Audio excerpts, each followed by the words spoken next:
for Ashley to bring this in. 30 seconds forward, whatever. Oh, yeah. Take a second.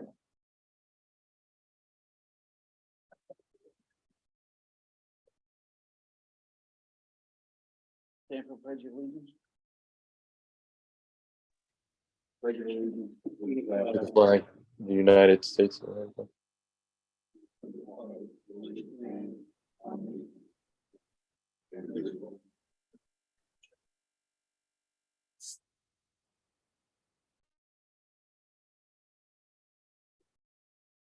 Item number 2, public participation. Hearing none. Item number 3, out of curiosity, why are there November, January on here? The last meeting on February, when we were supposed to approve them, we didn't have a quorum, so they were Oh. never officially approved. Okay. We have a quorum. Anybody want to make a recommendation for the approval of the meeting minutes of March 8th, January 18th, and November 22nd? I make a motion to accept the minutes of the meeting for Motion by Bill, March. seconded by Mr. Chuck. Second. All in favor? Anybody opposed? Votes are ordered. Communications, Danielle, W4A, WPCA Superintendent Report. Eric, Danielle. Good afternoon. Hi, I'm Danielle Morrison, for those of you who haven't met me in the flesh, so the superintendent of the WPCA. Okay, so I'm just gonna go through the data here.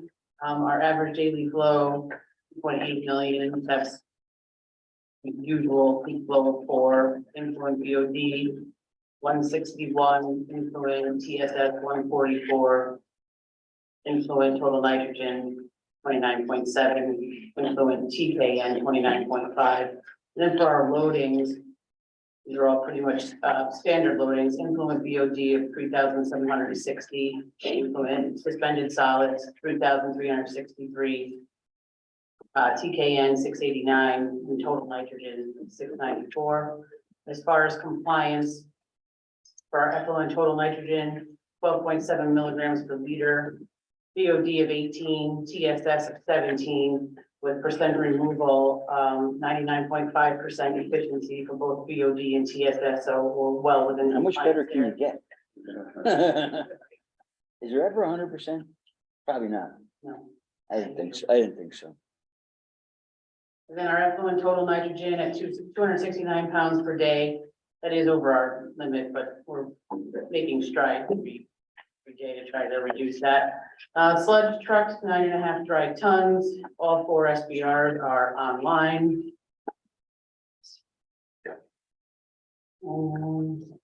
So staffing, everything is the same there, with obviously the exception of Ed, who has retired. I took his place. We do have 1 employee out on short-term disability. We haven't had any accidents, no first aid cases. Safety training was kind of put on sabbatical. We're going to resume in May. Our chemical consumables are pretty standard here. Polymer 65 gallons, our bacteria 100 pounds, neutralized 50 gallons, and foam free and sodium hypochlorite we're not using at this time. We resume our hypochlorite dosing in May. And we didn't have any noise complaints this month and no odor complaints. And it's been quite some time since we've had either, but we keep that up. And as far as grease removal, let's see, we had 520 pounds of grease removed from our 5 pump stations. Maintenance, we performed our standard maintenance. Our weekly maintenance has stayed the same, and we've done some corrective maintenance, repaired the check valve on the chlorine system, getting ready for the May 1st disinfection season. The foam-free system was mounted for the system. The cog gears were tightened on the bar screen rake. Those tend to loosen up every now and again. And we disassembled the column system for cleaning and maintenance. And the SBRs, nothing significant has gone on as far as maintenance with those this past month. Can't seem to get the grease down. So pasta day every day. Can't seem to get the grease down.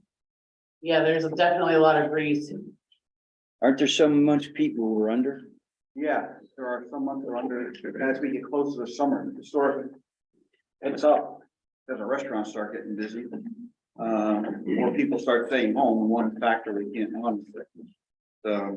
It's, we are doing the outdoor trap right now, reviewing them, and we got a couple of violations there. And the restaurants have fixed them. Had a couple of broken outlet keys, one outlet key was broken, and had that repaired at Chili's, and monitoring it. Doesn't seem like we can go below. Well, the best we ever did, I think it was 425, 450, something like that. It's the homeowners we talked about. Yeah, the homeowners are still the one factor we can measure. We alerted them to not dump grease down the drains, but it doesn't always work. Quite honestly, they don't use them. Any questions for Danielle or Garrett or Pete? Hearing none, move on. 4B budget worksheet. So if we're gonna have our meeting next week, how close are we gonna be able to get this?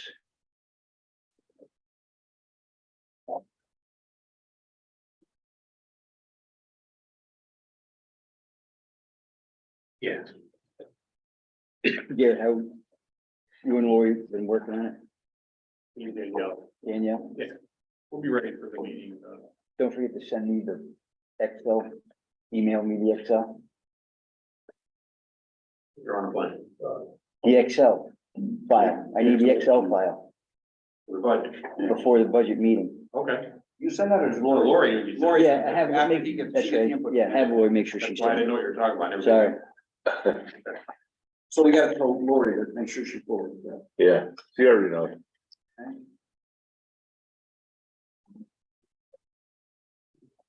Not much to talk about on here until next week, I would say, unless somebody wants, is there any comment on here? I didn't see any going along. Bill? No.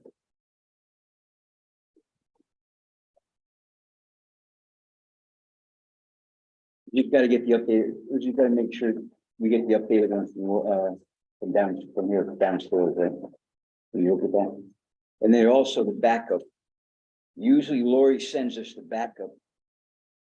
Or not everybody, but Yeah, the details. the detailed one. I thought I saw it in here. Did I even go by it? No, it's not finished, Mike, I don't think. It's not finished. She's Okay, waiting for a couple. that's other right. things. That's right. All right, no problem. Thomas Strapp was supposed to come back with something next week. Yeah, all right. They're raising their rates too. Yeah, the guy went on vacation, So so we're gonna, huh? he won't be back till Friday. He's gonna try to get me an answer if they're going up or not. Yeah, here they are. Yeah. I foresee, John, I'm gonna have you step in a minute.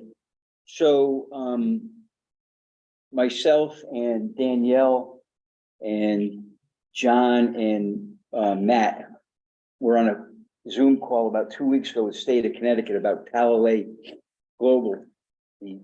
That company, the mattress company down in, 111, 110, I mean.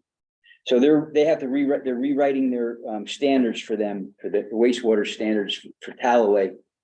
And they need input from us about what we're gonna do, because these guys are really the ones, if you really get down to it, and we didn't probably know it for years, they're the ones that are putting a lot of nitrogen into our system. Now, we've spent a lot of money over the years upgrading our system, not knowing where it was coming from, and so we're finding out that it's coming from Talalay. So they asked us for two recommendations. So we had another Zoom call last week internally without the state of Connecticut. And we came up with two options. John, you want to step up and you can come over here, John. We came up with two options. And we'll explain, once John explains, we'll get to the bottom, we'll talk about the two which we think is the right option for them. Go ahead, John. That's really okay. Yep. John, can you just identify yourself, please? Yeah, John Rubo with Weston and Sampson. So as Mike mentioned, we have come up with two options that were considered for the industrial discharge to Shelton's sewer system, from an alley level. Option one is the continued acceptance of the industrial strength discharge and application of an EU surcharge by the city to Tallaway. This discharge is coming from their wet air scrubbers, removes ammonia from the discharge as part of their manufacturing process. For option one, the city would agree to DEP issuing the permit without nitrogen limits and an intensive monitoring program that the city, Danielle, everyone would have access to. Shelton would tighten its sewer ordinances to include nitrogen limits for industrial discharges and then impose an applicable sewer use surcharge on Tallaway as part of this action. The plant has already established its ability to handle this discharge through the prior upgrades, as Mike mentioned. And the related annual expenses as part of that, such as the increased electricity used, equipment wear, sludge handling, and so on, could be recouped through the surcharge. An additional benefit of this option is that it would also increase the city's flexibility and preparedness for a similar future situation while still remaining business friendly. You won't be imposing any undue burdens, such as requiring an expensive pre-treatment of the businesses. See, that's just to stop you. That's the important part about option one is we're not going to require pre-treatment, which would cost them, who knows, they have to build a facility to pre-treat all of their their foam, whatever they're sending into our system. So that's the one we're trying to stay away from is having them pick up a cost on their own, who knows, 60,000, 100,000, I don't, 100 plus. 100,000+. So go ahead. So that's why, that's the idea behind option one is not to burden them with a cost that's gonna be, difficult for them to handle. So this approach was found to be the most streamlined. It doesn't require the expensive technical studies that we will kind of review as part of option two. But it still gives Tallaway the choice to operate a pre-treatment system if they choose so in lieu of the surcharge.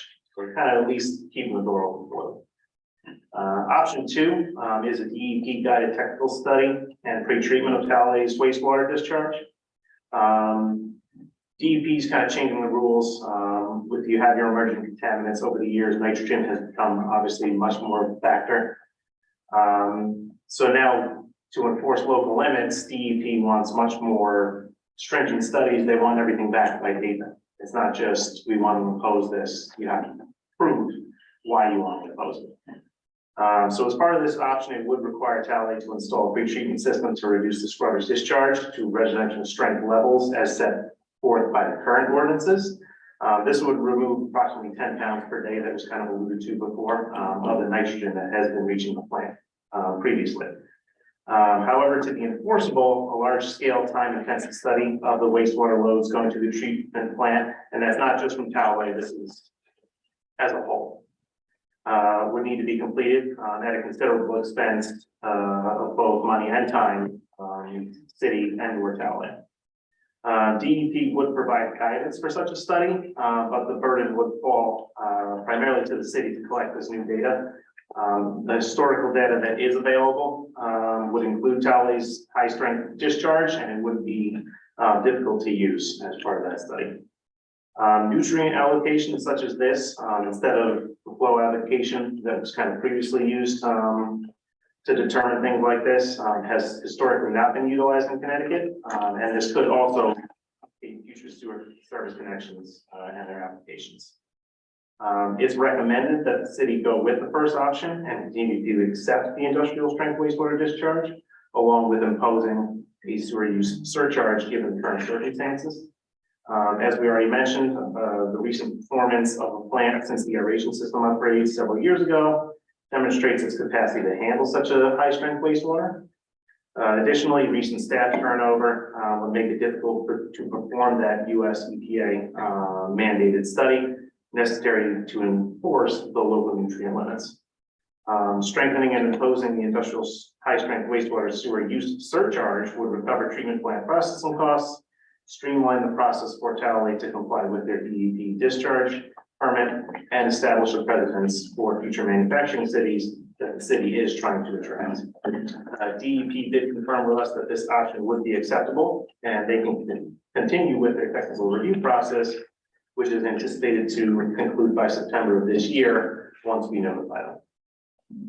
That's my, So I think, given all that information, and we met at the plant last week with Danielle and John, Matt was there, so I think we came up with option number one is the best option. You know, it doesn't put a heavy financial burden on them. Some people might say, well, you know, we paid $2 million over the past 4 or 5 years upgrading the plant because to handle the nitrogen, and we never knew it. So bad on us that we didn't necessarily know that we were handling the nitrogen over all those years, and it was most likely from them, right? So shame on us for not necessarily knowing, but I guess when you're talking about, you know, 2.5 million gallons a day, then maybe it's hard to pick up there. You know, maybe it's hard to pick up. So I'm not saying blame. I'm not saying shame on you, Garrett. I'm just saying it was one of those things. Is the volume, I guess, is just so hard to catch. I would assume, correct? It sure is. Yeah. So the idea was not to put a financial burden on them, is to ask. Now, Matt had thrown out some numbers, and I don't remember, 20,000 a year or 25,000 a year. around like 20 to 30,000. You'd be able to, We should be able to charge them. yeah, once you establish, kind of the actual nitrogen limit level and kind of incorporate it into the actual ordinances, we can kind of rework the mathematics Right. and kind of work that out. But I think he was given like kind of a rough ballpark, you know, Right. just based upon what you're currently going off of and off of some similar situations, in other municipalities, what they might be charging for nitrogen. Then the one thing is that I was thinking, as I'm reading this again yesterday when I got the packages, or this morning, was, do we have to change the ordinance also, correct? Yeah, so that Do we would, have to change the ordinance before we implement this? I mean, we have to obviously let Talalay know, you know, at some point, we're probably gonna have to go over, you know, and we'll have to schedule something and meet with them and talk about it, but do we need to change the ordinance, do you know, before we actually yeah, implement that's this? the one sticking point here is that the current ordinance does not include nitrogen language in it. It doesn't include it either in residentially or for the industrial, calculations. So it's something that would need to be addressed and implemented first in order to bring that and actually, you know, apply the surcharge to Callaway and any businesses. So what I'm gonna have to do is get together with the attorney and the mayor and hash this out. Look, I'm hoping that he's not gonna have a problem with 20,000 or whatever this fee is gonna be. I would think before we meet him, let's make sure we have all of our chits in order. We know what we think the fee is gonna be. Let's make sure we know what the fee, we have an idea what it would cost to do option number 2 for them. Because we'll probably gonna have that come up as a topic. Well, why don't you just make them do it? We can say, well, as everybody here said, and everybody else, you know, it's been said several times, you want to be a good neighbor to businesses here in Shelton, and I'm 100% for that. Like I'm sure everybody else is. So let's make sure we have, if we know a number for option 1, let's get that before we meet with the town attorney and with the mayor, and then Danielle, and if you want to be there, I don't know if you want to be there, Garrett. Okay. Yeah. No, And then John, you or when Matt gets back, he's just out this week. So let's take the week or so, 2 weeks to get this thing together. And I'll schedule a time to talk. Yeah, to no get problem. I know I've seen what he was facing that pop up, so it won't be hard to. Okay. Does everybody understand what this whole thing is about? First time you're seeing it, but Well, my question is, are there any other facilities in the city that may be on the borderline with this? We have to do a review. See if there's any other there. Yeah, so one of the things that came up in one of the first Zoom meetings we had with DEP is that these air scrubbers are not a very common thing. This air scrubber, which is directly related to pounds of nitrogen, is kind of a one-off. That's why they don't have the technical data, and they're trying to use us to get some technical data, so they have nothing to base it on, even in the entire state of Connecticut. So, the chances of there ever being another air scrubber type user in the town is Oh, okay. pretty slim to none, I So that would It's actually be, unique to the manufacturing process that they use. What's that? It's unique to the manufacturing. so that's another good another good, you know, wow, we shouldn't ask them to use two, because even option number two, because even the state doesn't know. So we should get some bullet points on the option two, why it's not really a good idea. And option number two, the first bullet point is that, well, the state doesn't even know what to do with it. They've never done it before in the state of Connecticut. Number two is, we think it's gonna be in excess of $100,000 or something like that. So let's get some bullet points why we think it's a better idea to go to one, and let's have the same bullet points on one for argument points. We're gonna have to argue several people before we actually get to the final finish line with this thing. So let's make sure that and maybe we have, when Matt gets back, maybe we have another Zoom call, we meet back down to the plant again. But, is there any other question in option one or two? I mean, is it clear enough that we all understand? So the company would have to evaluate whether paying us whatever we. Well, that's why I right. put the numbers over 5 years is better than doing it themselves, and treating treating. So we would give them the options and let them decide. But our options should say an estimate of $100,000. Now, if they're gonna pay 20,000, is that gonna be 20,000 per year? Huh? Annual, right. So, I mean, of course, you can pay for that thing in 5 years, if it's 100,000. So that's gonna be on them to decide that. Yeah, and it's, you kind of put the ball in their court, and that's why at least option one gives them a flexibility, it kind of gives them, at least they have a path that they can choose. But again, a big part of going with option one and tightening your own ordinances is that should this occur again in the future, you don't have to kind of start from square one. You already have that language in place, the business will know what to expect, essentially. So the surcharge, you're only talking for a 5-year period? Is that what No, we're it's talking- every year, because we're treating it every year. Oh, so it's forever Yeah. We're treating it every year. As they're, So, some people, now, and I'll be careful, some people might argue, and I would maybe argue also, is that we just spent $2 million over the past 5 years, bubble, air scrubber, air bubble, buying air bubblers, blowers, new blowers, getting credits from UI for doing all that extra work that we did. Some people might say, well, geez, you guys just spent $5 million. Why do I have to pay $20,000 a year when, well, because we didn't know necessarily. And it probably wasn't only that, I would assume, that we did those upgrades. We had other reasons we did those upgrades. Those are some of the upgrades that we talked about back 10 or 15 years ago when we built the plant. And it got up there to like $35 or $37 million for the plant. And then all of a sudden, for the upgrade, and all of a sudden, then we had all these ad alternates, and one of the ad alternates, I'll never forget it, for Ed, was like $1 million for, remember? $1 million for the scum rigs. Yeah. And Alan Asakanen, the gentleman that he is, and I laughed at him, walks out to the plant. He walks to one side of the plant with a rope. You remember this. You still have the boom down there. And he has and he said, well, if you walk along the platforms, you can drag the scum to the scum pit, to the trough. Alan, be realistic, come on. But we ended up only spending the 37. We didn't go for the extra $1 million. And Ed, not Ed Cavoni, Ed, what's the other Ed's name? Huh?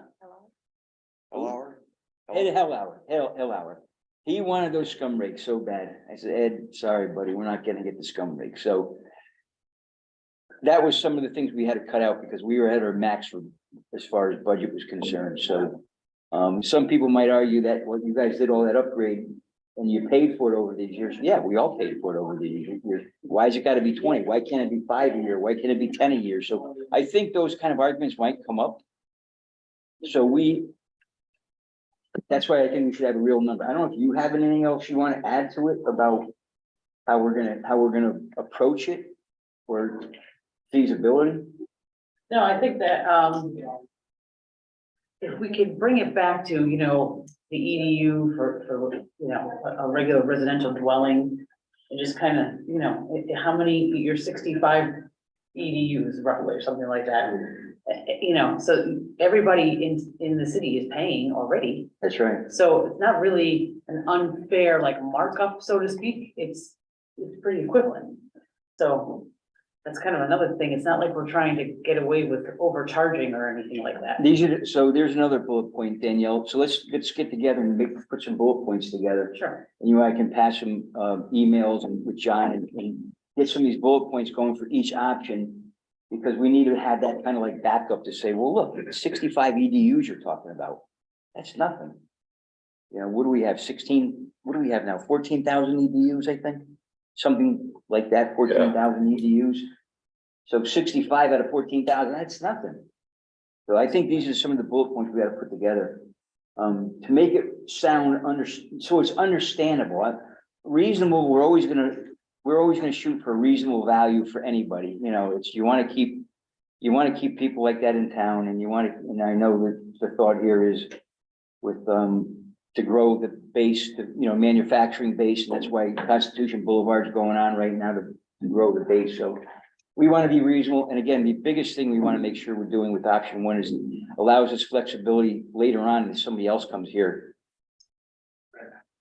and asks for That's the something. biggest thing, you know, since kind of updating especially your industrial high strength wastewater language. Right. Your residentially, your sound, but you're kind of using that same format and applying it to high strength wastewater, and it's not really capturing, what you're truly receiving in the plant. From, a much more, robust discharge. Yeah. Anything else? You want to add anything else? Is there a Danielle? cost in here for, how much, for, if we do, they select option two, how much would it cost us per month? That's what we're gonna do. We're gonna work up numbers for that. That's why I want the bullet points. Yeah. That question is gonna be asked. Exactly. So we need to have that available. And a big component of option one is continuous monitoring of the. We have to monitor either way. Right, yeah, so. Right, it's, everything is gonna be incorporated, so, they can say, we were talking that, they're pulling samples when everything is kind of shut down or quiet, you're not getting a true picture. That can't be the case. You have access to 24/7 monitoring, so you actually do see, the actual loads that are coming out of the plant. And, that's, they can go up and down, fluctuate, over time. So it's, that's incorporated as well. And the monitoring, just to piggyback on that, is on them to do the monitoring. We'll be like checking their monitoring, spot checking them, but the monitoring is up to them to have online instrumentation to do that 24/7. And something that DEP has, also agreed, it'll be worked into the permit language, most importantly as well. So it's, required of them to perform it. I mean, their monitoring is no different than what we do with the plant anyway to the DEP. I mean, we have to be honest with the DEP. You get caught, you don't want to. So they're gonna have the same problem, the same issue. They're gonna, if it gets monitored. So, all right, anything else to go on this? Talk about? So keep you guys abreast, Daniel, Garrett, we'll work, and John will work on some. Absolutely, yeah, we have that, I know we have that information kind of available, so we can put together. All right. 5, no, old business, none. Thank you, John. New business, 6A bills rendered, West End Sampson, $8,730. This is general on-call services. Mr. Chuck, you can do one if you want. You can make the motion. Anybody will make it? Larry made a motion for his first motion of the year. So No, you're making the motion. I, Larry ECAP, make a motion to accept $8,730.25 for on-call services for wastewater, Weston and Sampson. Bill, I heard you say second. Any further discussion? All in favor? Anybody opposed? So now 6B RFQ, that comes in, I think, next week, right? 18th? I thought it's a motion. 19th, 11:30. Oh, yeah. So that's for the RFQ for the plant, plant. Flow allocation and facilities plan. You guys are gonna, I'm working on it. And that'll tear it. That number's supposed to know that. any further discussion? There's a financial statement.